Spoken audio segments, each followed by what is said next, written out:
اعوذ باللہ من الشیطان الرجیم بسم اللہ الرحمن الرحیم وترى الشمس اذا طلعت تزاور عن كهفهم ذات اليمين واذا غربت تقرضهم ذات الشمال وهم في فجوة منه ذلك من آیات اللہ من يهد اللہ فهو المهتد ومن يضلل فلن تجد له وليا مرشدا وتحسبهم أيقاظا وهم رقود ونقلبهم ذات اليمين وذات الشمال وكلبهم باسط ذراعيه بالوصيد لو اطلعت عليهم لوليت منهم فرارا ولملئت منهم رعبا وكذلك بعثناهم ليتساءلوا بينهم قال قائل منهم كم لبثتم قالوا لبثنا يوما أو بعض يوم قالوا ربكم أعلم بما لبثتم فابعثوا أحدكم بورقكم هذه إلى المدينة فلينظر أيها أزكى طعاما فليأتكم برزق منه وليتلطف ولا يشعرن بكم أحدا صدق اللہ العظیم۔ وترى الشمس،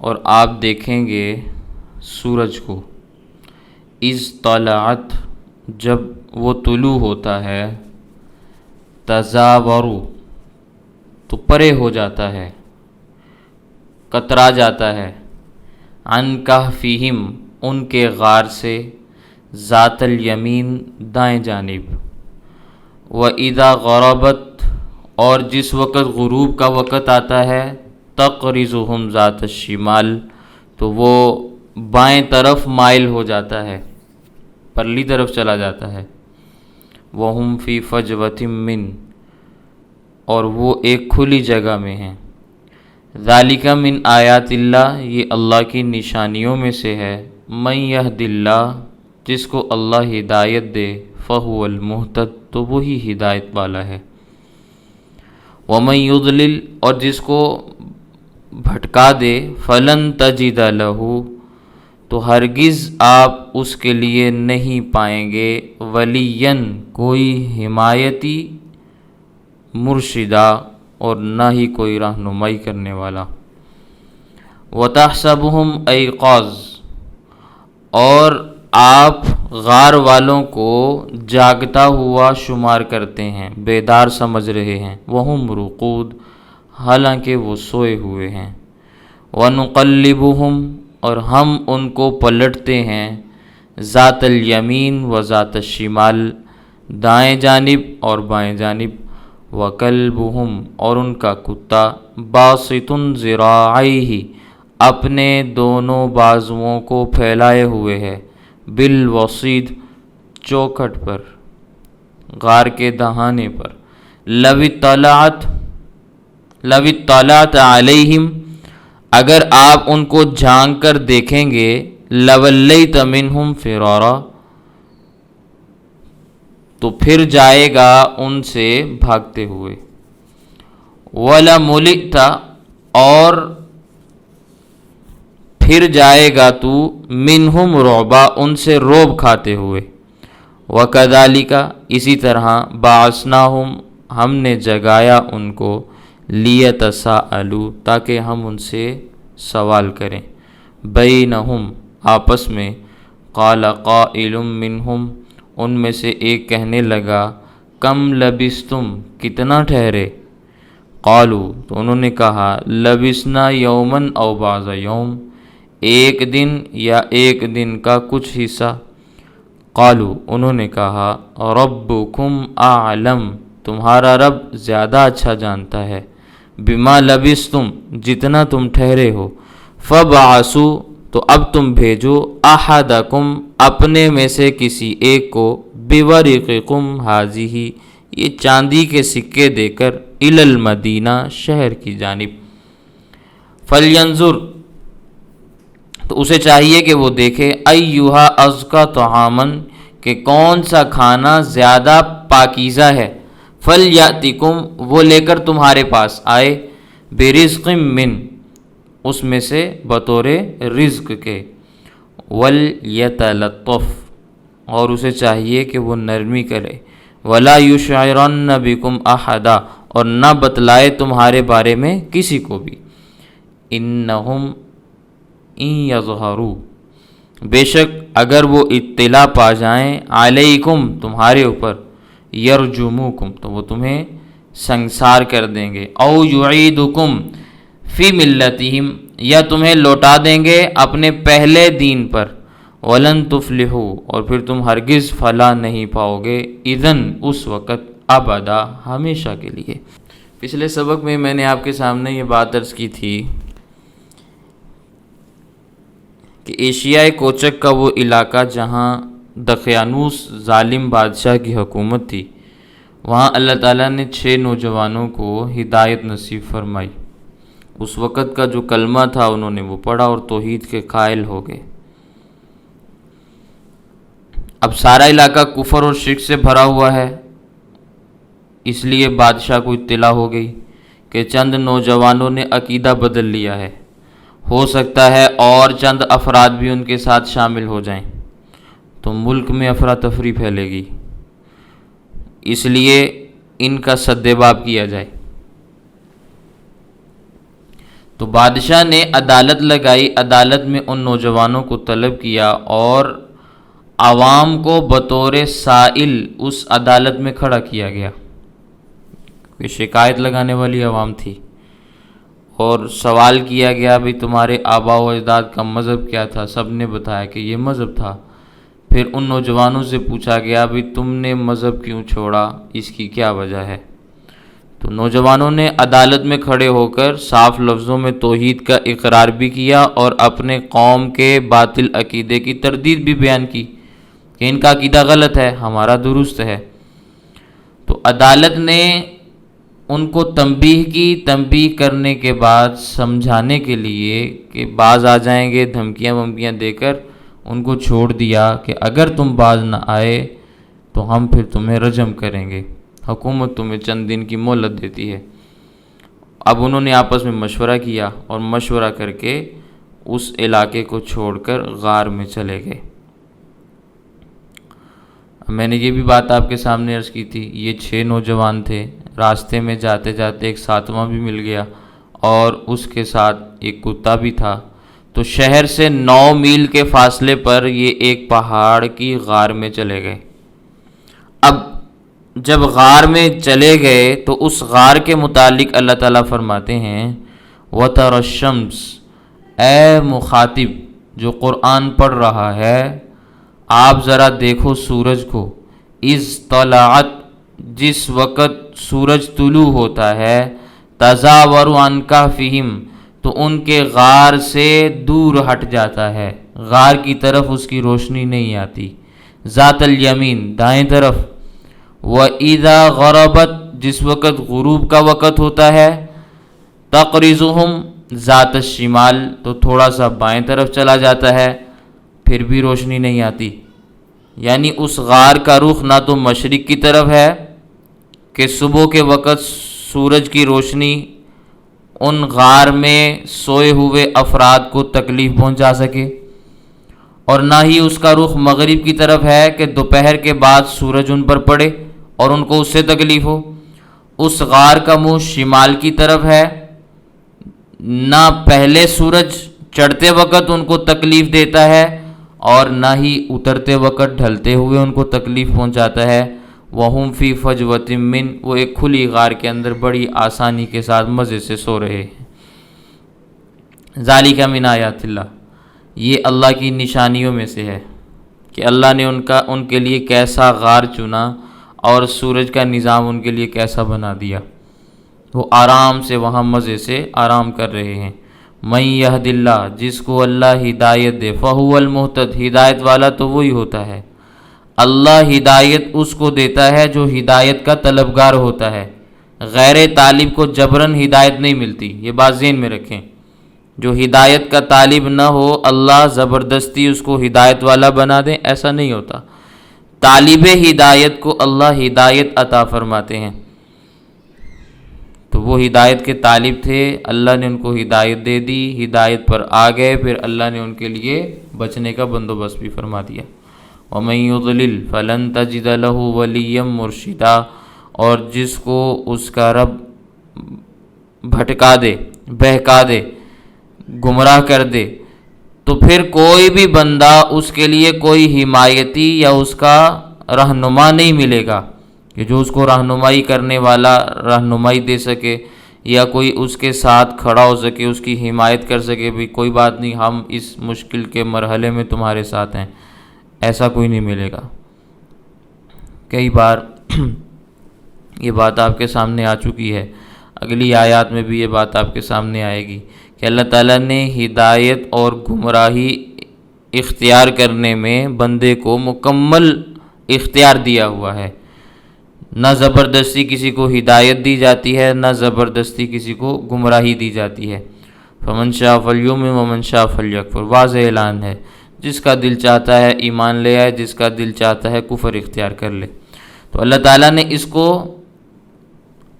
بندے کے اختیار پر چھوڑا ہے کہ بندہ اپنے اختیار سے جو کام کرنا چاہے وہ کر لے۔ اللہ نے دونوں راستے بتائے، اس پر چلنے کی ہمت، قوت، طاقت دیتے ہیں، اسباب میسر فرماتے ہیں، لیکن مرضی سے انسان چلتا ہے، اس میں انسان کے ارادے کا عمل دخل ہوتا ہے۔ جو شخص غلط راستے پر چلنے کا ارادہ کرے گا، اللہ اس کو غلط راستے پر چلا دے گا، جو ہدایت کے راستے پر چلنا چاہے گا، اللہ اس کو ہدایت کے راستے پر چلا دے گا۔ تو جس کو اللہ تعالیٰ گمراہ کر دیں گے، یعنی اپنے ارادے، اپنے اختیار سے جب وہ گمراہی کے راستے پر چل پڑے گا تو اللہ اس کو گمراہ کر دیں گے۔ پھر ایسے گمراہ کے لیے آپ کسی کو حمایتی اور رہنمائی کرنے والا نہیں پائیں گے۔ وَتَحْسَبُهُمْ أَيْقَاظًا، اور اے مخاطب آپ خیال کرتے ہیں غار والوں کو جاگتا ہوا۔ آپ سمجھ رہے ہوتے ہیں کہ غار میں یہ لوگ جاگ رہے ہیں، یا کوئی غار میں جا کر دیکھنے والا دیکھتا ہے تو اس کو ایسا لگتا ہے کہ غار کے اندر جو افراد ہیں وہ بیدار ہیں۔ ایقاظ یقظن کی جمع ہے، جن کی آنکھیں کھلی ہوئی ہوں، بیدار ہوں، دیکھ رہے ہوں۔ وہم رقود، حالانکہ وہ سو رہے ہوتے ہیں۔ آج کل کے زمانے میں بھی بعض آدمی ایسے ہوتے ہیں نا کہ وہ سوئے ہوئے ہوتے ہیں لیکن آنکھیں ان کی کھلی ہوئی ہوتی ہیں۔ مفسرین کرام نے اس کی ایک حکمت بیان کی ہے کہ اللہ تعالیٰ نے اپنی قدرت کاملہ سے ان کی آنکھیں اس لیے کھلی چھوڑیں تاکہ آنکھوں کو تازہ ہوا پہنچتی رہے اور آنکھوں کو نقصان نہ ہو۔ 309 سال کا طویل عرصہ اگر آنکھیں بند رہیں تو متاثر بھی ہو سکتی تھیں، تو اللہ تعالیٰ نے ان کی آنکھیں کھلی چھوڑ دیں، آنکھیں کھلی چھوڑ دیں، نیند کو طاری کر دیا۔ اب جاگتی آنکھوں کے ساتھ وہ سو رہے ہیں، دیکھنے والا ان کو بیدار شمار کرتا ہے، در حقیقت وہ سو رہے ہیں۔ وَنُقَلِّبُهُمْ ذَاتَ الْيَمِينِ وَذَاتَ الشِّمَالِ، اور ہم ان کو پلٹتے رہتے ہیں، کبھی دائیں جانب کبھی بائیں جانب، یعنی کروٹیں لیتے رہتے ہیں نیند کی حالت میں۔ کبھی اللہ تعالیٰ ان کو دائیں طرف پلٹ دیتے ہیں، کبھی بائیں طرف چلے جاتے ہیں، کیونکہ ایک طرف اگر لیٹے رہیں تو وہ پہلو آفت زدہ بن جاتا ہے۔ آپ کو بھی معلوم ہے اگر آپ ساری رات ایک طرف منہ کر کے سوئے رہیں تو صبح آپ کی بازو کام نہیں کرتی، ایسا ہوتا ہے نا، کندھا درد کرنے لگ جاتا ہے، بازو میں درد شروع ہو جاتی ہے۔ تو اللہ تعالیٰ کی یہ رحمت ہے کہ اللہ تعالیٰ نے ان کے لیے ایسے حفاظت کے انتظامات مہیا کر دیے۔ اب وہ کبھی دائیں جانب رخ کر کے لیٹ جاتے ہیں، کبھی بائیں جانب کو منہ کر لیتے ہیں، لیکن گھومتے رہتے ہیں، کبھی سیدھے ہو جاتے ہیں، کبھی ادھر کو کبھی ادھر کو۔ وَكَلْبُهُمْ بَاسِطٌ ذِرَاعَيْهِ بِالْوَسِيطِ، ان کا کتا بھی اپنے دونوں بازوؤں کو پھیلائے ہوئے چوکھٹ پہ بیٹھا ہے۔ جس طرح وہ اندر سوئے ہوئے ہیں، اسی طرح کتا اسی حالت میں غار کے منہ پر سویا ہوا ہے۔ سویا یہ بھی ہوا ہے لیکن دیکھنے میں ایسے لگتا ہے جیسے جاگ رہا ہے۔ عمومی طور پر جب کتا جاگ رہا ہو اپنے بازو آگے کو پھیلا کے بیٹھ جاتا ہے جیسے پہرا دے رہا ہو، تو وہ دیکھنے میں ایسا لگتا ہے جیسے جاگ رہا ہے، لیکن حقیقت میں وہ سو رہا ہے۔ لَوِ اطَّلَعْتَ عَلَيْهِمْ، اگر آپ ان کو جھانک کر دیکھیں گے، لَوَلَّيْتَ مِنْهُمْ فِرَارًا، تو پھر آپ پیٹ پھیر کر بھاگ جائیں گے، آپ ان کو بھاگتا ہوا پائیں گے۔ کیوں؟ اس لیے کہ رعب طاری ہو جائے گا۔ وَلَا مُلِئْتَ مِنْهُمْ رُعْبًا، ان کا قلب رعب سے بھر جائے گا۔ وہ جو افراد اندر لیٹے ہوئے ہیں وہ بھی اچھے خاصے بڑے بڑے صحت مند ہیں، بڑے بڑے قدوں والے ہیں، آنکھیں بھی ان کی کھلی ہوئی ہیں، اور اللہ نے ان پر رعب بھی طاری فرما دیا، اور ان کے پاس حفاظت کے لیے کتا بھی موجود ہے۔ تو اب اس طرح کا اگر معاملہ ہو تو عمومی طور پر بندے دیکھ کر پیچھے کو ہٹ جاتے ہیں کہ بھئی نہ ان کو نہیں چھیڑنا۔ تو اللہ تعالیٰ بھی یہی فرما رہے ہیں، اے مخاطب اگر تم ان کو جا کر دیکھو گے تو مرعوب ہو جاؤ گے اور ڈر کے مارے وہاں سے بھاگ جاؤ گے۔ وَكَذَلِكَ بَعَثْنَاهُمْ، اسی طرح ہم نے ان کو جگایا جس طرح ہم نے ان پر نیند طاری کی تھی۔ جیسے ہم نے ان پر نیند طاری کی، اپنی قدرت کاملہ کو ہم نے ظاہر کیا، ایسے ہی ہم نے ان کو جگایا بھی۔ جگایا کیوں؟ لِيَتَسَاءَلُوا بَيْنَهُمْ، تاکہ وہ آپس میں ایک دوسرے سے پوچھ گچھ کر سکیں، ایک دوسرے سے سوال کر سکیں۔ قَالَ قَائِلٌ مِّنْهُمْ، ایک ان میں سے کہنے والا کہنے لگا، کم لبثتم، کتنی دیر تم ٹھہرے، کتنی دیر تم اس غار میں سوئے رہے۔ قالو، تو دوسرے نے کہا، لبثنا یومن او بعض یوم، ہم ٹھہرے ہیں ایک دن یا ایک دن کا کچھ حصہ۔ جس وقت وہ غار میں داخل ہوئے تھے تو اندازہ ہے وقت کے مطابق، اگر ہم ایک مثال بھی اگر فرض کر لیں تو صبح کے 8 بج رہے تھے۔ اب جس وقت وہ بیدار ہوئے ہیں تو ابھی سورج غروب نہیں ہوا، تو انہوں نے خیال کیا اگر یہ وہی دن ہے تو دن کا کچھ حصہ گزرا ہے، اور اگر یہ دن گزر چکا ہے تو اگلا دن آ چکا ہوگا، ایک دن گزر گیا یا دن کا بعض حصہ گزرا۔ لیکن یہ تو اللہ تعالیٰ ہی بہتر جانتے ہیں نا کہ اللہ نے کتنی دیر ان کو سلائے رکھا۔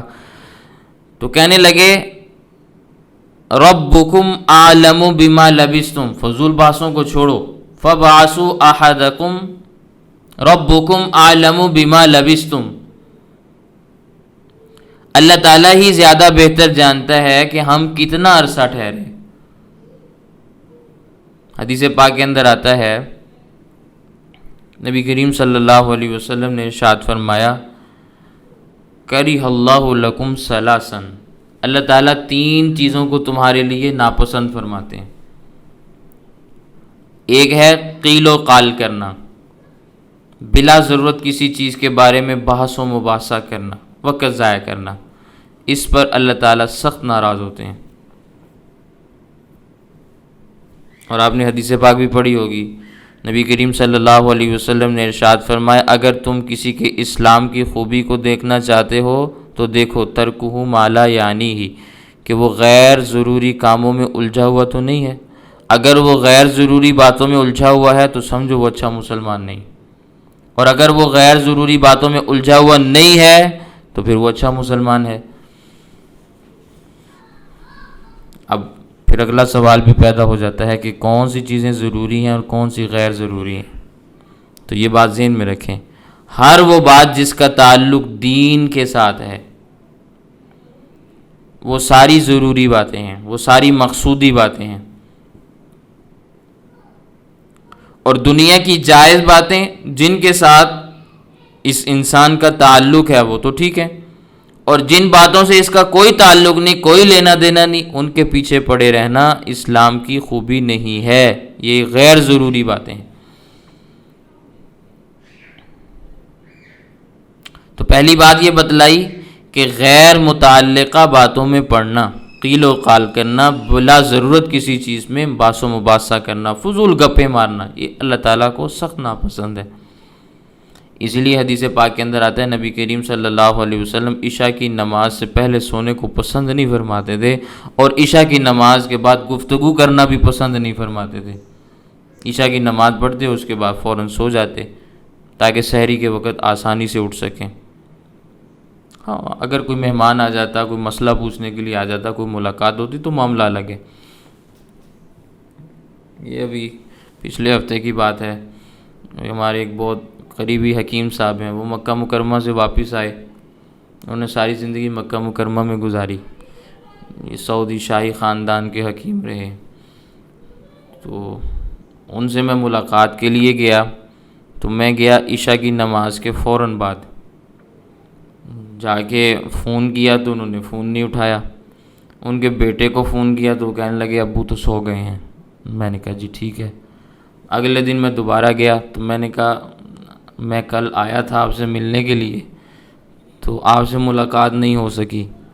تو کہنے لگے رات کے ابتدائی 1 گھنٹے میں سونا رات کے کسی بھی حصے میں 4 گھنٹے کی نیند سے زیادہ بہتر ہے۔ رات کے ابتدائی 1 گھنٹے میں نیند کرنا یعنی عشاء کی نماز کے فوراً بعد سو جانا، یہ رات کا ابتدائی پہلا گھنٹہ ہے۔ اس 1 گھنٹے کی نیند پوری رات کے 4 گھنٹوں کی نیند کے برابر ہے، جس میں ہم سب جاگ رہے ہوتے ہیں۔ پھر اگلی بات بھی کہنے لگے دن بھر سونا رات کو چند گھنٹے سو جانا دن بھر سونے سے زیادہ بہتر ہے۔ رات کے کسی بھی حصے میں آرام کر لینا دن کو آرام کرنے سے زیادہ بہتر ہے، اور یہی سنت والی زندگی ہے۔ ہم نے یہ سب چیزیں چھوڑی ہیں تو اب ہمارے اندر دوسری ساری چیزیں جب آ گئی ہیں، اب سکون نہیں ہے، اطمینان نہیں ہے، دن کو سوتے ہیں راتوں کو جاگتے ہیں، اور پھر عجیب و غریب قسم کی ہماری حالتیں ہو چکی ہیں۔ تو بہرحال یہ درمیان میں بات آ گئی تو میں نے عرض کر دی۔ تو پہلی بات یہ ہے کہ بغیر ضرورت کے جتنے بھی کام ہیں ان کو اللہ تعالیٰ ناپسند فرماتے ہیں، اور دوسری چیز جس کو اللہ تعالیٰ ناپسند فرماتے ہیں وہ ہے اضاعت المال، مال کو ضائع کرنا۔ مال کو جائز کاموں میں لگاؤ، جائز جگہ پہ خرچ کرو، اور اتنا خرچ کرو جتنا شریعت اجازت دیتی ہے، یہ اچھی بات ہے۔ اور جہاں خرچ کرنے کی اجازت نہیں ہے وہاں اگر آپ خرچ کریں گے تو قیامت والے دن آپ سے پوچھا جائے گا۔ تو اللہ تعالیٰ بیجا خرچ کرنے والوں کو پسند نہیں فرماتے۔ فضول خرچی کرنے والوں کو شیطان کا بھائی بھی قرار دیا گیا۔ آج کل کے لوگ مال کو کیسے لٹاتے ہیں، آپ حالات کا بخوبی اندازہ لگا سکتے ہیں، ہمارے معاشرے میں کیا کیا چیزیں چلتی ہیں۔ پھر تیسری چیز ہے حقوق الامہات، ماؤں کو تنگ کرنا۔ ماں کی قید اس لیے لگائی، عموماً بچوں کا واسطہ ماں سے زیادہ پڑتا ہے، باپ سے کم ہوتا ہے۔ ماں کا روب بھی بنسبت باپ کے بچے پر کم ہوتا ہے، بچے ماں کو ستاتے بھی زیادہ ہیں، تنگ بھی زیادہ کرتے ہیں۔ تو ماں کو تنگ کرنا بھی بڑے گناہوں میں سے ہے، اس لیے ہمیں یہ کام نہیں کرنے چاہیے۔ اور ایک حدیث پاک کے اندر حقوق الامہات کی بجائے آتا ہے کثرت السؤال، بہت زیادہ سوالات کرنا، فضول سوالات کرنا، یہ اللہ تعالیٰ کو سخت ناپسندیدہ ہے۔ تو اصحاب کہف نے آپس میں یہ گفتگو کی کہ یار فضول باتیں چھوڑو، جتنا بھی سوئے اللہ بہتر جانتا ہے، تو ہمیں اس پر گفتگو کرنے کی کیا ضرورت ہے؟ ایسا کرو فَبَعَثُوا أَحَدَكُمْ بِوَرِقِكُمْ هَٰذِهِ، اپنے میں سے ہم کسی ایک کو چاندی کے سکے دے کر بھیجتے ہیں۔ اس وقت چاندی کے سکے رائج تھے۔ اِلَى الْمَدِینَہ، شہر کی جانب بھیجتے ہیں۔ ان کے قریب جو شہر تھا 9 میل کا سفر طے کر کے آئے تھے، تو قریب شہر ان کا اپنا شہر ہی تھا جس شہر سے وہ بھاگ کر آئے تھے۔ تو فَلْيَنظُرْ أَيُّهَا أَزْكَىٰ طَعَامًا، ایک آدمی جا کر وہاں سے پاکیزہ کھانا تلاش کر کے لائے، مردار اور حرام نہ لائے، پاکیزہ کھانا لے کر آئے، کیونکہ شہر کے اندر سارے بے ایمان ہیں، بے ایمانوں والا کھانا کھاتے ہیں، ایمان والے ایمان والوں والا کھانا کھاتے ہیں، تو اس لیے پاکیزہ کھانا لے کر آئے۔ فَلْيَأْتِكُمْ بِرِزْقٍ مِّنْ، وہ لے آئے تمہارے پاس اس میں سے رزق، جو رزق اللہ نے تمہارے لیے متعین کیا ہے، جو خوراک اللہ نے تمہارے لیے بنائی ہے، اس میں سے وہ تمہارے لیے لے آئے۔ وَلْيَتَلَطَّفْ، اور اس کو چاہیے کہ وہ وہاں جا کر نرمی کے ساتھ گفتگو کرے، نرمی بھی کرے اور باریک بینی بھی اختیار کرے، ایسے طریقے سے جائے کہ کسی کو پتہ بھی نہ چلے، اور گفتگو بھی اس انداز سے کرے کہ کسی کو محسوس نہ ہو کہ بھئی یہ کون سا بندہ ہے اور کہاں سے آیا ہے اور اس کا کس سے تعلق ہے، غیر محسوس طریقے سے آئے اور جائے اور گفتگو کرے۔ وَلَا يُشْعِرَنَّ بِكُمْ أَحَدًا، اور نہ بتلائے تمہارے بارے میں کسی کو بھی، کسی کے سامنے تمہارا تذکرہ بھی نہ کرے۔ ان نوجوانوں میں سے ایک نوجوان تھا یملیخا، اس کا نام کتابوں کے اندر اسرائیلی روایات میں ملتا ہے، یملیخا، یا میم لام یا خا اور الف۔ وہ ذہین بھی تھا، سمجھدار بھی تھا، پھرتیلا نوجوان بھی تھا۔ انہوں نے وہ چاندی کا سکہ دے کر اس کو بھیجا۔ اب وہ چاندی کا سکہ وہ تھا جس پر اس وقت کے ظالم بادشاہ دقیانوس کی تصویر بنی ہوئی تھی اور دوسری طرف حکومت کی مہر لگی ہوئی تھی، جیسے آج کے زمانے میں سکے ہوتے ہیں۔ تو 9 میل کا سفر اچھا خاصا سفر ہوتا ہے۔ بیچارہ دائیں بائیں دیکھتا ہوا بڑی احتیاط کے ساتھ بازار پہنچا، آگے گیا، مثال کے طور پر کسی ہوٹل پر پہنچے، روٹیوں کا بھاؤ معلوم کیا، سالن کا بھاؤ معلوم کیا، اور جب بات سمجھ میں آ گئی تو روٹیاں سالن پکڑ لیے اور پیسے دیے، تو وہ 309 سال پرانا سکہ تھا۔ دکاندار نے کہا بھئی یہ تو کھوٹا سکہ ہے، اس نے اور نکال کر دے دیے، نے کہا وہ یہ بھی پرانے سکے ہیں۔ آج کل تو ہمارے ہاں نوٹ چلتے ہیں نا، انگریز کے زمانے میں ہمارے اس بر صغیر میں چاندی کا سکہ چلتا تھا۔ انگریز کے زمانے میں وہ سارے چاندی کے سکے اٹھا کے یہاں سے لے گئے، تو لوگ اس کو کھڑکا کے دیکھتے تھے، بجا کے چیک کر لیتے تھے، اگر تو وہ بجتا تھا تو اس کا مطلب وہ صحیح سکہ ہے، اور اگر وہ نہ بجے تو کہتے تھے یہ کھوٹا سکہ ہے۔ اب وہ سکے کے طور پر استعمال نہیں ہوتا تھا، لیکن چاندی تو اس پر لگی ہوتی تھی، اس کو پھر چاندی کے وزن پر تولا جاتا تھا۔ تو انہوں نے کہا یہ تو پرانا سکہ ہے، ارد گرد سے لوگ اکٹھے ہو گئے۔ اب ان آیات کے اندر تو اتنا ہی معاملہ ہے، آگے انشاءاللہ آیات آئیں گی تو میں آپ کے سامنے عرض کروں گا پھر آگے کیا ہوا ان کے ساتھ۔ لیکن کہنے والوں نے یہ کہا کہ بڑی احتیاط کے ساتھ پاکیزہ کھانا لانا اور کسی کو بتانا بھی نہ۔ انہم ان یظہروا علیکم، اگر وہ ہمارے حالات سے باخبر ہو گئے، اگر ان کو ہم پر اطلاع مل گئی، یرجموکم، تو وہ ہمیں سنگسار کر دیں گے، پتھر مار مار کر تمہیں بھی ہلاک کریں گے، ہمیں بھی آ کر پکڑ لیں گے۔ او یعیدکم فی ملتہم، یا ہمیں اپنے پہلے دین پر لوٹا دیں گے، جیسے پہلے ہم کافر تھے پھر ہم کافر ہو جائیں گے۔ دو ہی صورتیں ہیں نا، یا تو جان جائے گی یا ایمان جائے گا۔ وَلَن تُفْلِحُوا اِذًا أَبَدًا، تو اس موقع پر ہم ہرگز فلاح پانے والوں میں سے نہیں ہوں گے۔ جان چلی جائے تو پھر بھی انسان کچھ نہ کچھ فلاح حاصل کر لیتا ہے کہ آخرت کی زندگی انسان کو مل جاتی ہے، لیکن اگر ایمان چلا گیا تو دنیا بھی برباد اور آخرت بھی برباد۔ اس لیے فرمایا وَلَن تُفْلِحُوا اِذًا أَبَدًا، پھر ہم ہرگز فلاح پانے والوں میں سے نہیں ہوں گے۔ اس لیے ذرا احتیاط سے کام لینا اور دھیان سے آنا اور دھیان سے جانا، یہ انہوں نے اپنے ساتھی کو بات سمجھائی۔ آگے اللہ تعالیٰ فرماتے ہیں وَكَذَلِكَ أَعْثَرْنَا عَلَيْهِمْ، یہاں سے ہم انشاءاللہ کل آپ کے سامنے بات عرض کریں گے۔ تو یہ اصحاب کہف کا تذکرہ ہے، قرآن کریم میں اللہ تعالیٰ نے اس لیے بیان کیا ہے تاکہ ایمان کے تذکرے مضبوط ہو جائیں، ایمان والوں کے ایمان مزید مضبوط ہو جائیں، اور جو لوگ بے ایمان ہیں جب وہ ان تذکروں کو پڑھیں تو ان کے اندر بھی ایمان کی چنگاڑی پیدا ہو، وہ بھی ایمان کو قبول کر لیں۔ اللہ تعالیٰ ان تذکروں سے ہمارے ایمان کو مزید جلا بخشے۔ وآخر دعوانا الحمد للہ رب العالمین۔